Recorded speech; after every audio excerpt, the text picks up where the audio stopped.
पूर्णिया सांसद पप्पू यादव आज पत्रकारों से बात करते हुए उन्होंने कहा कि किसी भी राष्ट्र का विकास तब तक नहीं हो सकता जब तक वहां की सरकार धर्म, रंग, जाति के आधार पर व्यवस्था चलाएगी। सांसद ने भाजपा पर हमला बोलते हुए कहा कि भाजपा संभल में मस्जिद के पीछे मंदिर खोज रही है, जबकि अदानी के पीछे कौन लोग हैं यह खोजने की जरूरत है। उन्होंने कहा कि हमेशा से भाजपा क्षेत्रीय पार्टी को बर्बाद करने का काम किया है। चंद्रबाबू नायडू, नीतीश कुमार, चिराग पासवान उनके उदाहरण हैं। उन्होंने नीतीश कुमार को बड़े भाई होने के नाते सलाह भी दी कि भाजपा के रहते अब नीतीश कुमार सत्ता में कभी नहीं आ सकते। झारखंड चुनाव में मिली बड़ी जीत के बाद पप्पू यादव ने कहा कि बिहार में भी कांग्रेस के नेतृत्व में सरकार बनेगी। पहला मुद्दा है कि जो देश धर्म और रंग, भाषा, जाति के आधार पर आज तक राजनीति की है वो देश मिट गया। उसकी आर्थिक तरक्की कभी नहीं।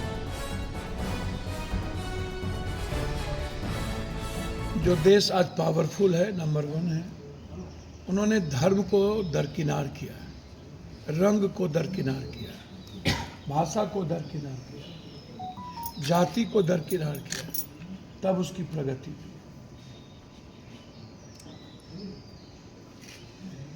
धर्म के नाम पर नफरत पैदा करके ये सिर्फ मुसलमानों को नुकसान नहीं पहुंचाएंगे, यह देश को नुकसान पहुंचाएंगे, देश की प्रगति को नुकसान पहुंचाएंगे, देश के सौहार्द को नुकसान पहुंचाएंगे।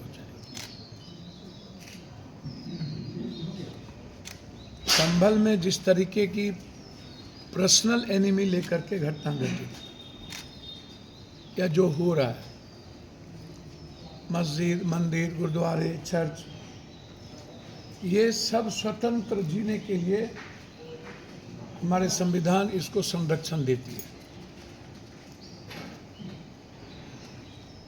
किसी भी तरह का धार्मिक परिवेश में हमारे संविधान को दखल देने की इजाज़त, हमारे संविधान ने किसी व्यवस्था को दखल देने की इजाज़त नहीं दी है। लेकिन जो हो रहा है संभल से लेकर मस्जिद के नीचे क्या है, आप इसको ढूंढने में लगे हैं। हम कह रहे हैं कि अदानी के पीछे क्या है, इसको ढूंढिए। और कौन लोग? अदानी के पीछे जो लोग हैं उसको ढूंढने की ज़रूरत है ना, जिससे देश का नुकसान हो रहा है, गरीबी का नुकसान हो रहा है। अब मंदिर के नीचे क्या है, इसको ढूंढकर आप पूरा का पूरा देश नफरत पैदा करने में, कभी आप किसी चीज़ को लेकर के कुछ बोलते हैं, बड़ा आश्चर्य। आपकी सरकार आज तक बनी नहीं। चोरी करके यदि आप जीतेंगे तो सरकार कहाँ बनेगी? बीजेपी का तो ये सबसे बड़ा एस्कंडा है कि अपने क्षेत्रीय पार्टी को बर्बाद करूं। पहले चिराग को बर्बाद किया, आप उठा के बीजेपी का इतिहास देखिए। चंद्रबाबू को, नायडू को बर्बाद किया तो किसको लाया? उसके बेटे को। और उसके बेटे को अभी जो मुख्यमंत्री थे जगन मोहन रेड्डी, उसको खत्म किया तो चंद्रबाबू को। आप इतिहास उठाइए ना, किनको ये छोड़ा? अब महाराष्ट्र में इन्होंने सबको बर्बाद किया। नीतीश कुमार जी को चाहिए था कि सबक लेना, नीतीश जी हर परिस्थिति में बीजेपी वाले आपको नहीं छोड़ेंगे, आपको खत्म करेंगे। हम एज ए छोटे भाई आपसे आग्रह कर रहे हैं, वक्त है, ऐसी पार्टियों को मजबूत मत कीजिए जिससे आपकी विचारधारा, आपका इतिहास मिट जाए।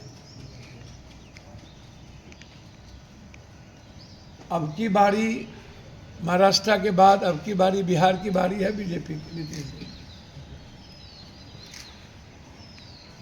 और ये मेरी बात आज टेप कर लीजिए। यदि नीतीश कुमार जी बीजेपी के साथ रह गए तो बीजेपी कभी भी नीतीश कुमार को मुख्यमंत्री नहीं बनाए। और चिराग जी से भी आग्रह करते हैं, चिराग जी इस जन्म में क्या 7 जन्म में बीजेपी आपके नहीं होंगे।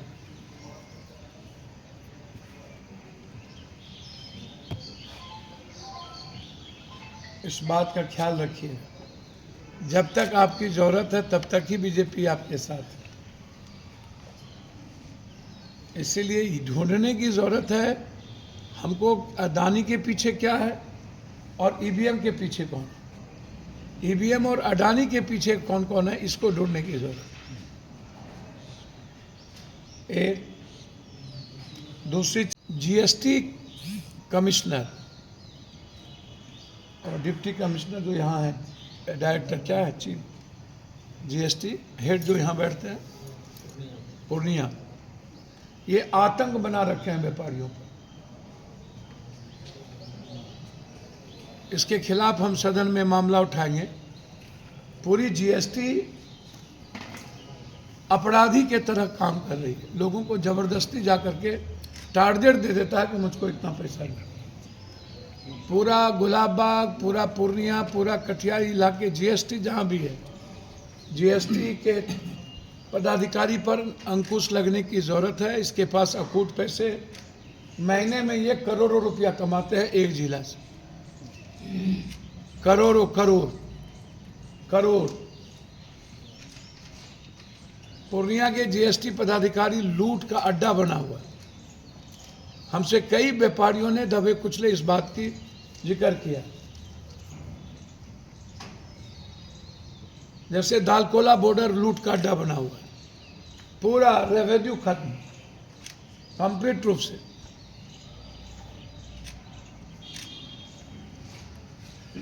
तीसरी चीज फिर मैं अपील, खबर सूत्र के लिए पूर्णिया से ब्यूरो रिपोर्ट।